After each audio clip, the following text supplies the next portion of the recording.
So this next story continues to unfold in New Brighton, which is in the Eastern Cape. And families there say they are frustrated about a suspected cult called God's Angels. Its leader, Simamkele Mhlophe, has apparently convinced several local teens to leave their homes and schools to join his group. And even though police have managed to bring back some of those children, Mhlophe remains at large and continues to meet with some of them in secret.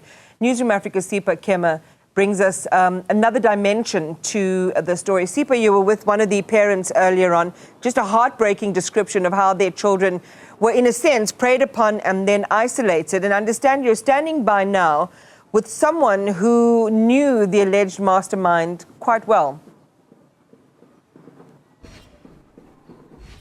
Absolutely, Iman. Now, Apostle Thomas, this is where he has a ministry in Zwide, and this is where Simamkele Mhlophe allegedly poached or preyed on these young children. Now, keep in mind that three of them are actually under 18 years old. They're from 16 and 15 years, and then the rest are 18 years old and actually turned 18 years old this year. Now, what we want to talk to Apostle Thomas about, Apostle Thomas, we spoke earlier on and we were having a conversation about how he was conducting his work and how he was recruiting these children, starting with your ministry.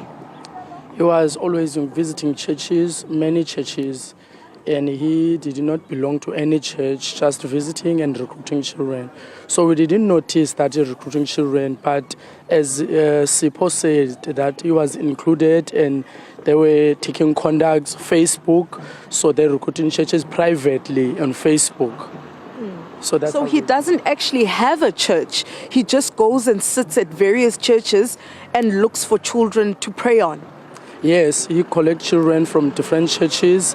There's no church that he belongs to because he just took people from different churches, and all of them, they were boys, boys that are gifted, boys that can preach a little bit. Some of them, they didn't know too much about the right doctrine of the church and the teachings of Jesus Christ. That's how they do. And now, from your understanding, what is it that he has been teaching these children? I mean, we spoke to Sipho just before we did this live crossing, Iman, and Sipho is one of the youngsters, but from, who was taken in and left. Now, Sipho is also your friend, but also fellow church member as well at some point.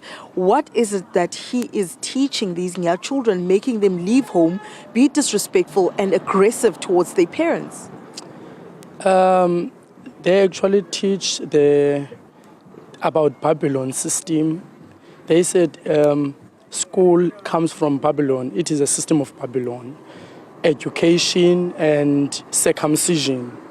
So because of they teach that the children wrote letters from their parents that they will not go to school and they will not circumcise. So we went to the bushes and everywhere checking for them. They were fasting, praying. When they pray, I was also involved in some of the prayers.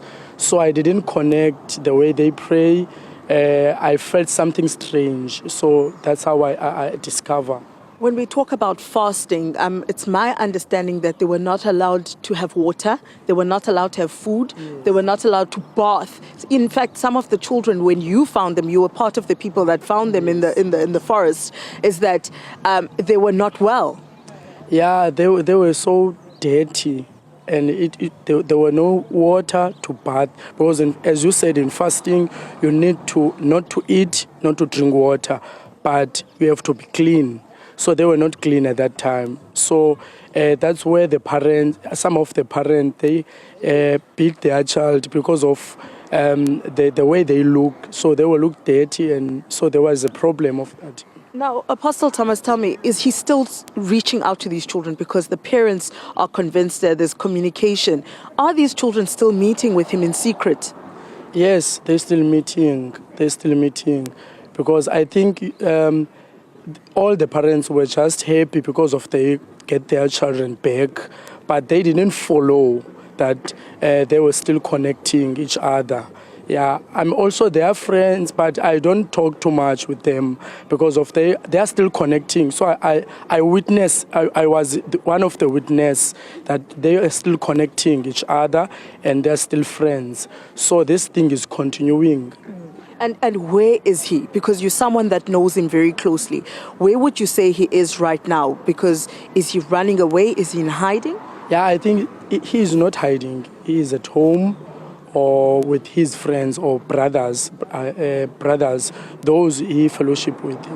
All right. Thank you so much, Apostle Thomas. Now, I mean, you can hear this, Iman. We've definitely following up on that and we'll be paying Simamkele Mhlophe a visit as well. I mean, earlier on, we did speak to Sipho, the one that I mentioned, who was part of this group and assisting in recruiting. But when he realized what was being preached and what the children were told to do and what was happening up in that the forest where they were, he pulled himself away and he left. And as a result now, he even had to give us the interview anonymously and not show his face. He's worried. He's also worried about his life because he tells us that there were threats on his life, that he was told that because of assisting the parents, assisting Apostle Thomas in finding these children, he's going to reap what he sowed, basically.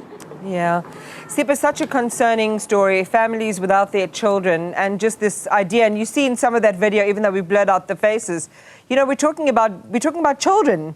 You know, we're not talking about fully fledged adults and how they were able to be isolated and taken to a different place and to live under these conditions. I did have a conversation earlier on with the Provincial Police Commissioner, and this is Lieutenant General Nomtetheleli Mene, who did say that the investigations were continuing. This is certainly a case police are continuing to watch, so hopefully there'll be a resolution, an arrest and an appearance in court. Sipha Kema, thank you very much for an update on the story that continues to grow.